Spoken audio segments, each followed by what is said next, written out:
Irán está preparado para expulsar a las tropas de Estados Unidos si invaden su territorio. La crisis solo se agudiza cuando ya hay más de 1.300 muertos.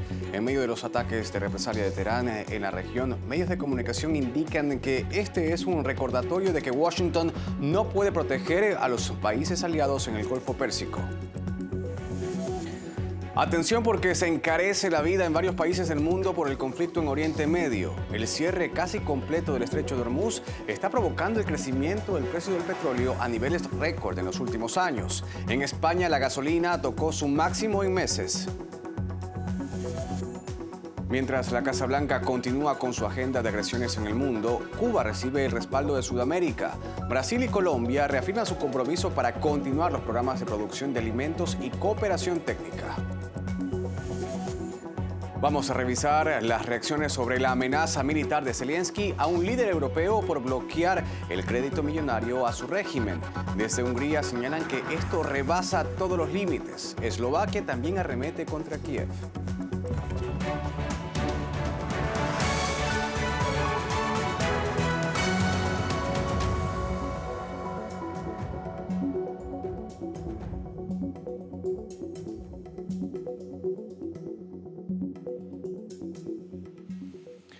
La Media Luna Roja iraní reporta más de 1.300 fallecidos por los ataques de Washington y Tel Aviv. Un tercio de las víctimas son niños. Además, en 4 días de ofensivas israelíes contra el Líbano, al menos 120 personas murieron, según informa el Ministerio de Salud de la Nación Árabe. Por su parte, los países del Golfo Pérsico pierden la fe en la capacidad y la voluntad de Estados Unidos para defenderlos.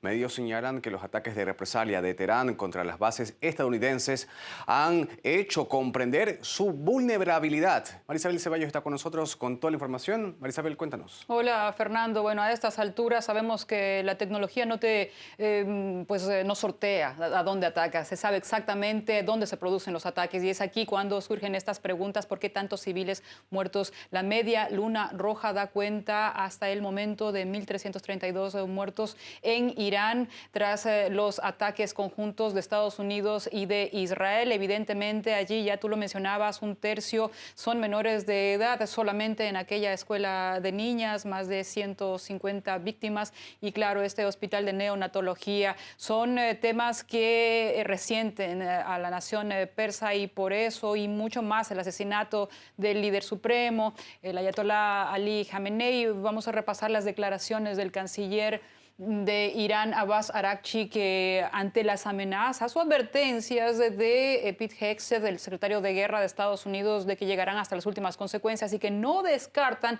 la incursión terrestre, lo que le dice a Abbas Araghchi es: vengan, que les estamos esperando, estamos muy preparados y no tenemos miedo. Incluso le dice quien va a salir mal parado es Washington.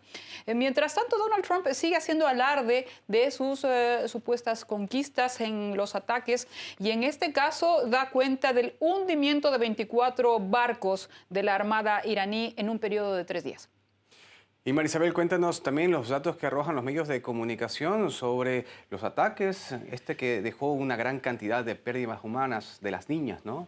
Estos eventos no se escapan ni siquiera a la lupa del Pentágono, y se conoce a través de Reuters por información anónima que está en curso esta investigación militar y que es probable que sean las fuerzas estadounidenses las responsables de este ataque sobre la escuela de niñas. No hay mayores pormenores que hayan trascendido al respecto, pero se conoce que ya Pete Hegseth está al tanto de tal pesquisa. Entre tanto, la representante oficial del Ministerio de Relaciones Exteriores de Rusia comenta la sugerencia de Mike Pompeo, el exsecretario de Estado norteamericano, para Irán. Le dice que se sume a la civilización, que se evite problemas y se una a Occidente. Vamos a ver qué dijo María Zaharova, entre otros temas. Él dijo que si se convierten en parte de la civilización occidental, vivirán una vida maravillosa. Perdón, ¿qué se entiende por el término civilización occidental? Acaban de asesinar a 165 niñas. Fueron asesinadas a sangre fría en una escuela en una de las ciudades de Irán. El asesinato masivo de niños es aterrador, pero no menos aterrador es cómo ha reaccionado precisamente la civilización occidental. ¿Han escuchado al menos una palabra de condolencia de la civilización occidental? Palabras pronunciadas en exclusiva con nuestro colega Rick Sánchez en RT. Mientras tanto, Fernando, el portal especializado en seguridad, hablamos de The War Zone, confronta las capacidades aéreas de Estados Unidos e Irán. Y lo que dice es que se debe desmitificar la idea equivocada de que Estados Unidos tenga una supremacía aérea sobre Irán. Y se dice que a pesar de que lo ha hecho en algunas áreas, no se debería aceptar tal discurso. Hay muchísimos elementos, incluso en cuanto a costes. Bien, otro de los elementos que están hablando en los medios de comunicación, por ejemplo, The Foreign Policy, es lo que ya tú anunciabas, los países árabes, otrora aliados de Occidente, ahora se sienten desprotegidos por su protector, valga la redundancia. Y no solamente desconfían de sus capacidades de producción, sino de protección, sino de su voluntad. Fernando, esto ante los últimos acontecimientos, cuando Irán, en represalia a los ataques de Estados Unidos e Israel, atacó bases militares y otros puntos en los países del Golfo Pérsico. Bien, y vamos justamente a contar qué es lo que en cambio el embajador de Irán en Rusia habló sobre posibles ataques de falsa bandera por parte de Irán. Él dice que hay drones que podrían estar atacando naciones vecinas para operaciones psicológicas para generar una escalada mayor del conflicto entre vecinos. El régimen israelí está creando esta situación deliberadamente. Nosotros no teníamos objetivos en Najicheván. No había ningún motivo para atacar Najicheván. Hay otro tercer país que ataca a otras naciones. Entendemos que es el régimen sionista y lo hacen para ponernos en problemas con otros estados vecinos. Están enviando sus drones. Esto es guerra psicológica. Intentan difundir su discurso por todo el mundo. Nuestras Fuerzas Armadas, con todo su talento y máximo potencial, están activas y lucharán. Bueno, seguimos entonces pendientes de cualquier acontecimiento nuevo. Cabe señalar que no tiene la ventaja de la aprobación Donald Trump a lo que está ocurriendo ahora mismo en Oriente Medio dentro de su propio país. Aún así, él se empecina a conseguir esta guerra en Oriente Medio que ya está haciendo tambalear la economía mundial. Gracias, Marisabel, por toda esa información. En tanto, el experto en geopolítica sobre Asia Occidental, Abu Faisal Sergio Tapia, califica el accionar de Estados Unidos en Oriente Medio como una democracia de bombas arrojadas sobre hospitales, escuelas y otra infraestructura civil. El imperialismo norteamericano, desde el año 2000 hasta la fecha, en sus intervenciones criminales sobre Asia Occidental, ha asesinado a más de 4 millones de civiles con total impunidad, violando el derecho internacional, sí tirándolo a la basura. No importa los derechos humanos de Occidente, son derechos humanos de la muerte para Irán, al igual que los países de Asia Occidental, sus pueblos, y además de todo esto, la democracia occidental, la democracia de bombas arrojadas sobre hospitales, escuelas, más de 3.000 unidades de residencias en todo Irán. Por lo tanto, cuando dicen que tienen los cielos tomados, sí, cielos tomados para arrojar bombas sobre objetivos civiles, lo que demuestra totalmente una impotencia, donde también la defensa militar de Estados Unidos en la región es un fracaso total, donde los misiles balísticos hipersónicos iraníes llegan por todas partes en esta ola de defensa de Irán. La Cancillería de Irán afirma que la República Islámica no ha cerrado por completo el estrecho de Hormuz. No obstante, las autoridades aclaran que el paso por esta zona está prohibido para los buques militares y comerciales de Estados Unidos, Israel y países europeos que respalden la agresión en Oriente Medio.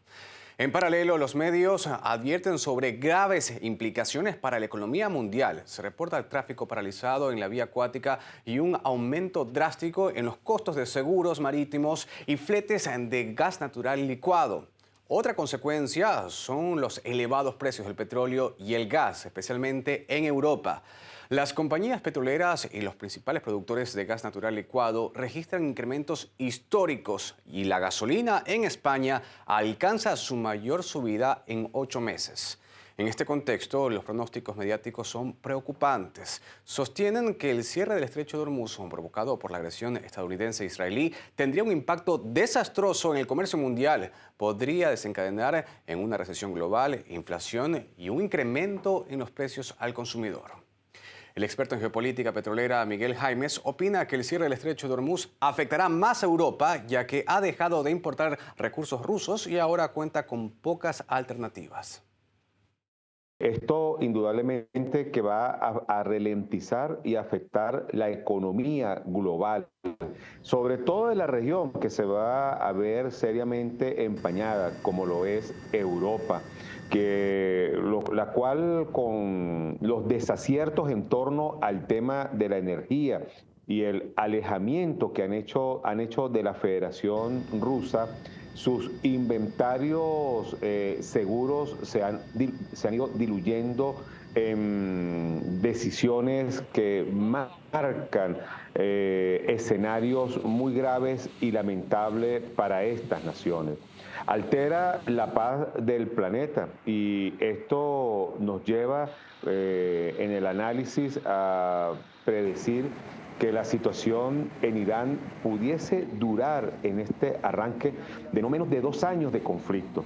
Los Estados Unidos, quienes a veces parece no valorar conjuntamente con Israel, que hay en cuyo gobierno hay una cesión de un grupo de personas prácticamente suicidas contra el planeta, no han valorado de una manera seria y responsable lo que significa el cierre del estrecho de Hormuz. Los precios del barril de petróleo, pero también de muchos productos, se van a ir arriba. Donald Trump expresa su determinación de escalar aún más el conflicto con Irán. Como uno de sus objetivos, resalta su deseo de participar en el nombramiento del nuevo líder supremo de la nación persa. En paralelo, desde el Pentágono aseveran que son capaces de llevar a cabo un conflicto prolongado. Al no poder asegurarse el respaldo de la población ni de los demócratas para su campaña bélica, el presidente convocó a un grupo de pastores al despacho Oval.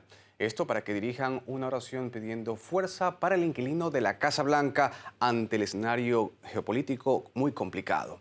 Todos los presentes le impusieron la mano para impartirle sus bendiciones. Nicolás Sánchez Donovan nos cuenta más.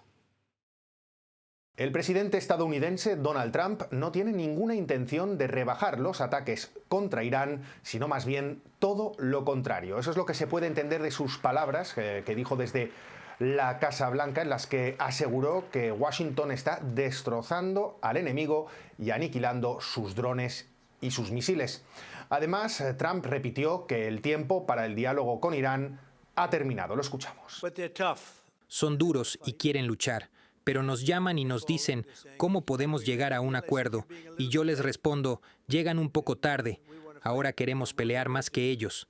Ahí escuchábamos a Donald Trump, quien ya había asegurado que quiere estar involucrado en el proceso de seleccionar a un sucesor en Irán. Por su parte, el secretario de Guerra, Pete Hegseth, aseguró que Irán espera que Estados Unidos no pueda sostener este ataque en el tiempo y dijo que esto es un error de cálculo por la parte iraní, ya que Estados Unidos tiene la determinación y la munición suficiente para continuar con los ataques. Lo escuchamos.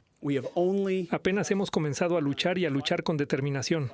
El secretario de Guerra también aseguró que Washington será quien maneje en todo momento el tempo de esta operación. En este sentido, no dudó en anunciar que el fuego que va a caer sobre Irán se va a incrementar drásticamente en los próximos días y en el futuro cercano. Además, pidió a los iraníes que no salgan a protestar a las calles mientras continúen cayendo bombas sobre el terreno. Lo cierto es que el Pentágono aseguró también que los ataques iraníes con misiles balísticos han disminuido en un 90% y que los ataques con drones por parte de Irán han disminuido en un 83%. Pero más allá de la operación Furia épica contra Irán, Donald Trump también tuvo tiempo para hablar sobre Cuba. En este sentido, el presidente estadounidense dijo que La Habana está ahora dispuesta a dialogar con Washington. Lo escuchamos.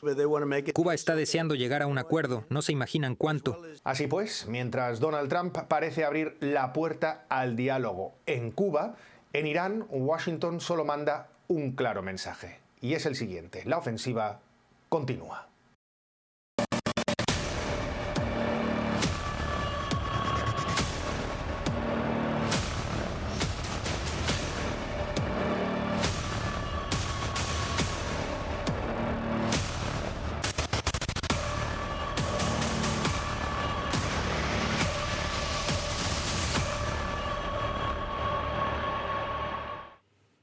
Ante el aumento de las tensiones bélicas de Estados Unidos en Oriente Medio, el canciller de Cuba mantuvo una conversación telefónica con su homólogo iraní.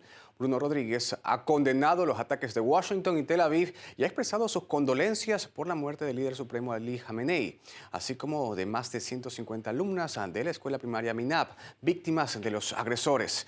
A su vez, la parte iraní reiteró la determinación de defender su soberanía e integridad territorial.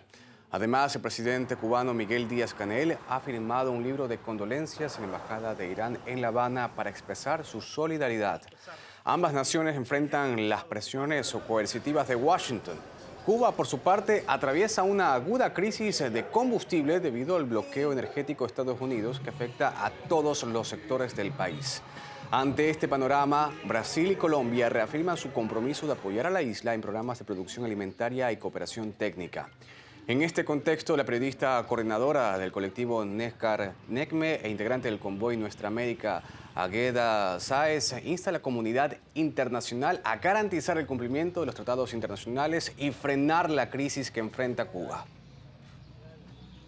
Yo invito a la comunidad global a pensar detenidamente cómo está actuando hoy día el imperialismo estadounidense, donde no se respetan convenios, no se respeta la legalidad, no se respetan los acuerdos, ni tampoco la soberanía ni la autodeterminación de cada uno de los países y cada uno de los pueblos.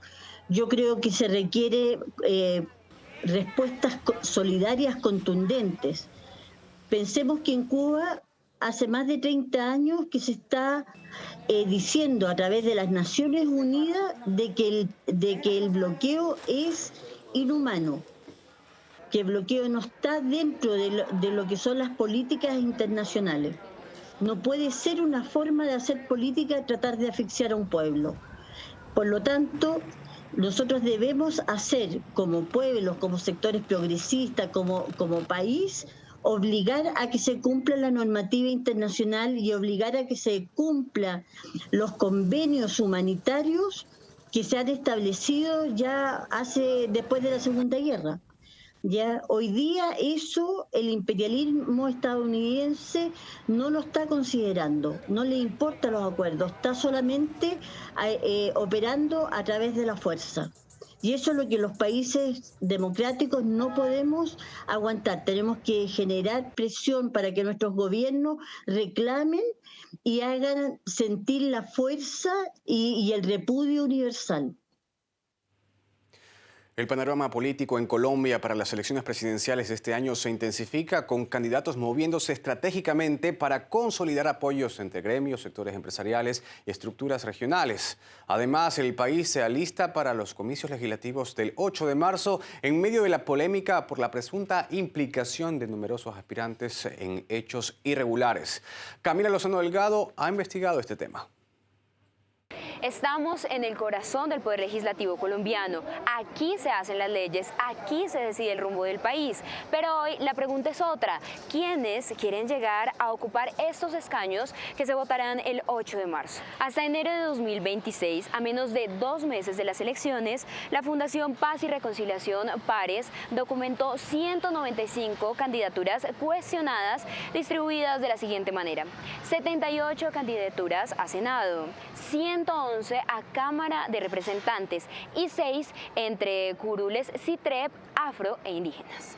Hay cifras que preocupan y no es solo la cantidad, es la naturaleza de los cuestionamientos, puesto que una parte importante de estos candidatos carga consigo investigaciones judiciales activas, procesos fiscales por presunto detrimento patrimonial, investigaciones disciplinares, señalamientos por presunta corrupción administrativa, vínculos con estructuras políticas tradicionales cuestionadas.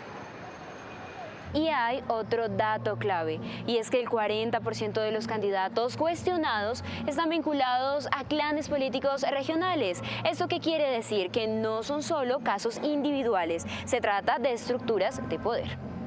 Algunos de los cuestionamientos documentados por Pares incluyen procesos por presuntos delitos contra la administración pública. En un país como este, eso puede significar investigaciones por cargos como peculado, contratos irregulares, desvíos de recursos públicos, investigaciones por posibles delitos graves que aún están en curso. Acá hago una pausa para aclarar algo que ante la ley es importante, y es que estar investigado no significa estar condenado. Sin embargo, acá la pregunta no es jurídica, es más desde la ética, al tratarse de una persona que aspira a legislar.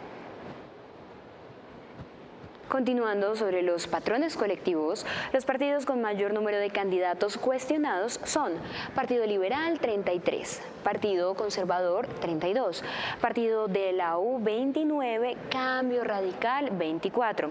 Esto representa más del 60% total de cuestionados y no es pelea entre colores, es evidencia de cómo estructuras tradicionales, muchas veces criticadas por corrupción histórica, siguen presentes en el mapa político.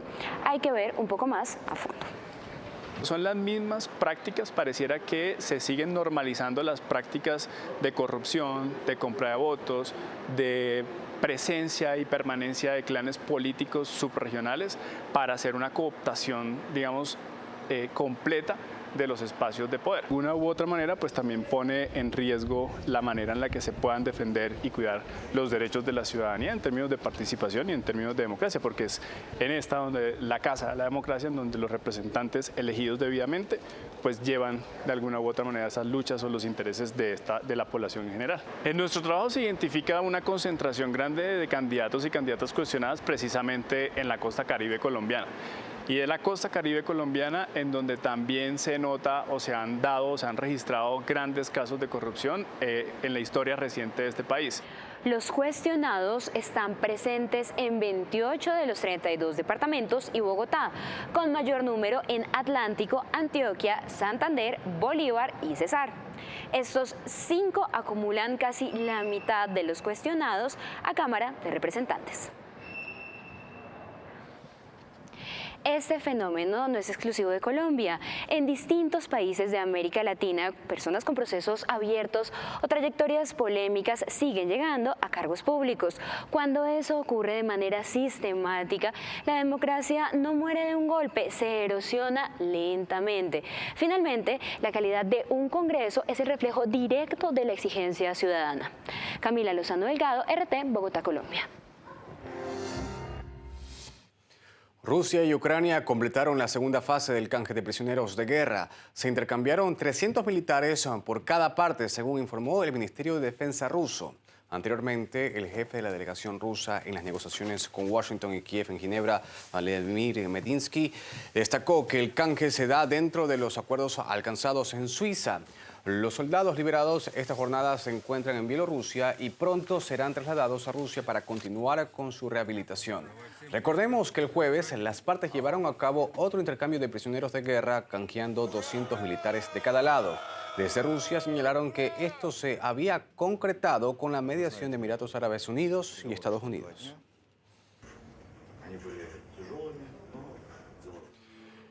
El primer ministro de Eslovaquia, Robert Fico, denuncia que Zelensky considera sirvientes a las naciones europeas. Resalta que mientras lo ayudan en todo, el líder del régimen de Kiev solo los perjudica y causa millones en daños.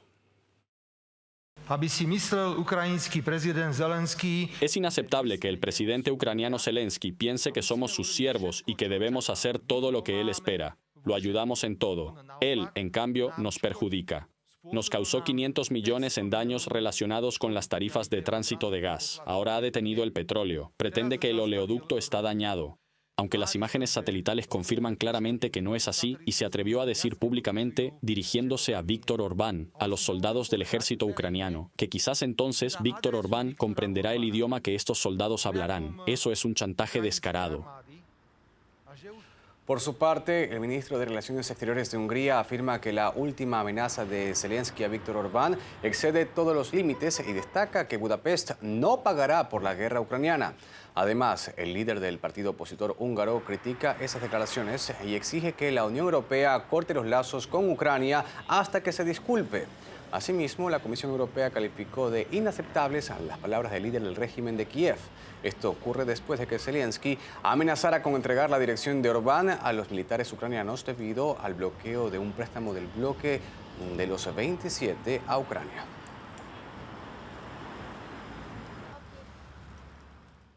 Seguimos con más noticias en breve. Donald Trump enfrenta múltiples demandas internas por nuevos aranceles globales que podrían subir del 10 al 15%. Varios estados de Estados Unidos, entre ellos California y Nueva York, denuncian que los gravámenes son ilegales y perjudican a empresas y consumidores. La controversia surge después de que la Corte Suprema del país norteamericano anulara en febrero los aranceles anteriores del presidente por considerarlos ilegales. Ahora los estados en desacuerdo exigen que se detengan las nuevas tarifas y se reembolse a las compañías que ya pagaron en virtud de ellas.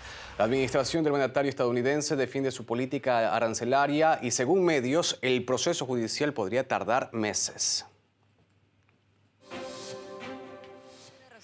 El Pleno del Congreso de Perú aprobó con 40 votos a favor la resolución legislativa que autoriza la admisión y tránsito en el país de una unidad naval extranjera junto con su tripulación, efectivos militares y armamento.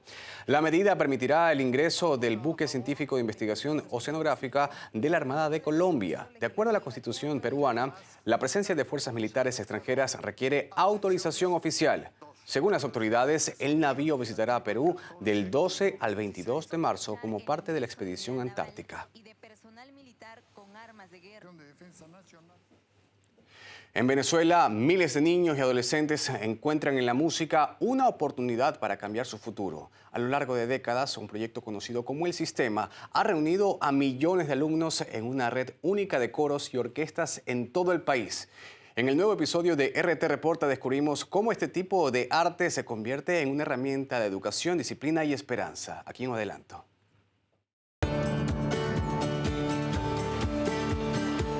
Estamos en Canaima, estado Bolívar, al sureste de Venezuela.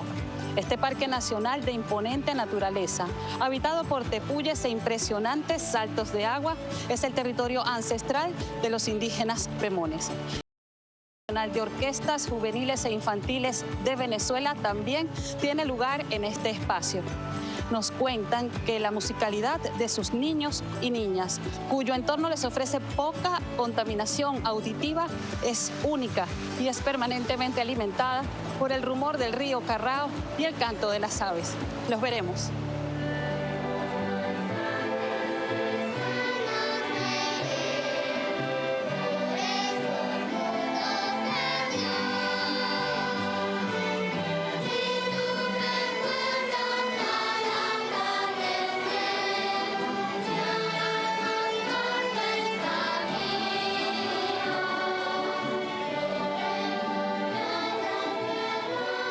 Nosotros hemos venido hablando y cantando en pemón y también hemos traducido, así como el himno nacional, a nuestro idioma pemón, Venezuela, Alma Llanera y otras canciones también religiosas que se han traducido al pemón. Y nos ayuda también, o sea, para ya como que llevar nuestro idioma, claro, a través de los cantos, de las canciones, todo eso. Y así que la generación que viene mantenga ese idioma y que puedan saber cómo es, lo que significa también. Nos cuentan que su idioma perdió relevancia de manera progresiva, ya que los pemones privilegiaban el uso del castellano.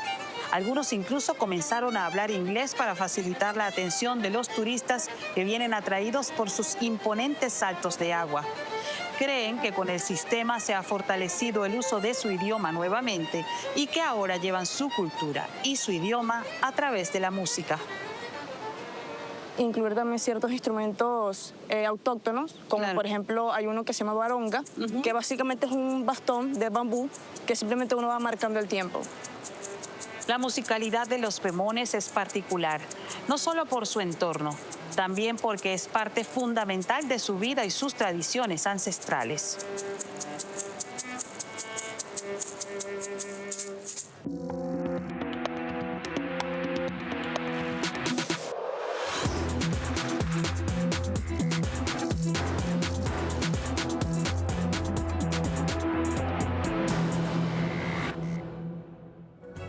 Ahora hacemos una breve pausa.